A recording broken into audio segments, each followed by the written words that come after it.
In the Ashanti region of Ghana, kente cloth is a great status symbol, marking your wealth and, in the past, your office. Something to be worn on important occasions and by important people.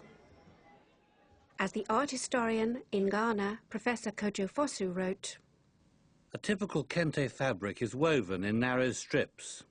Each strip contains a series of bands, designed in intricate, multicoloured geometrical patterns, alternated by other bands of simple linear designs in contrasting coordinated colours for harmonious effect.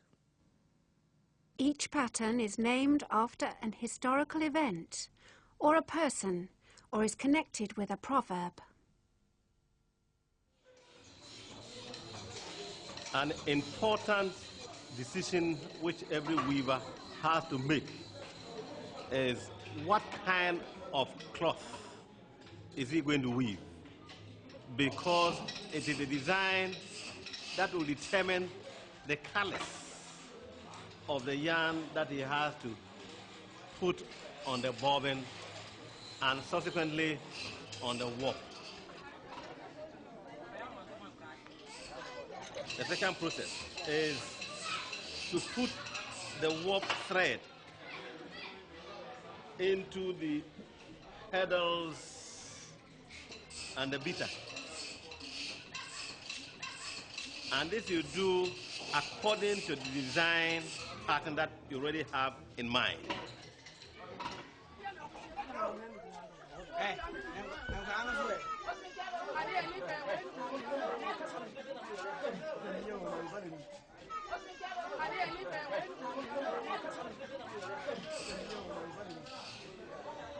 After putting the warp thread into the various pedals and beater, the whole thing is brought into a loom for the weaver to start weaving. There are two sets of pedals. The first set is used in making patterns, and the second set is used in doing regular weaving where no patterns are required. Now, in this particular pattern, I'm using both the pattern making pedal and the regular weaving pedal at the same time.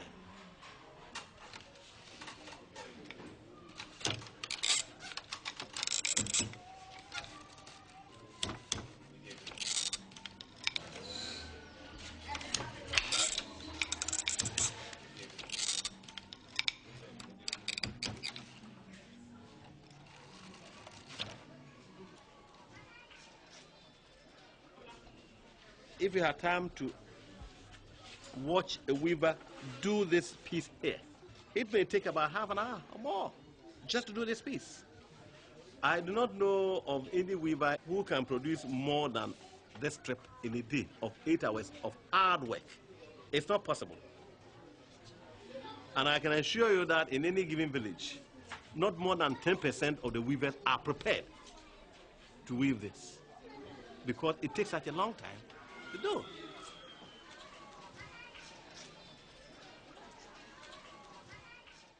This is an old design, and remember, they had access to black and white. The original early kente designs were black and white. The cotton used at that time was grown and spun here, and the black, the indigo, and so on, these colors were also colors that were locally available, dyed colors available here. The weaver had no contact with the rest of the world, so he had no access to the variety of colors that we have today.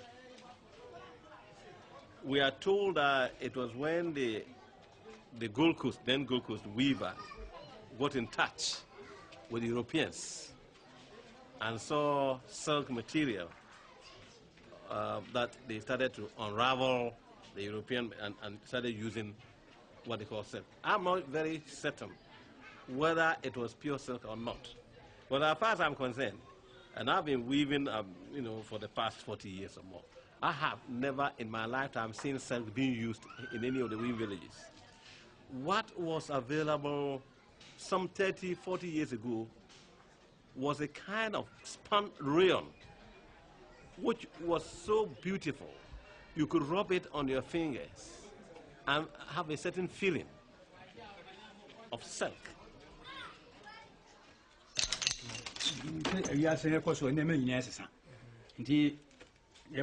Black, red, gold,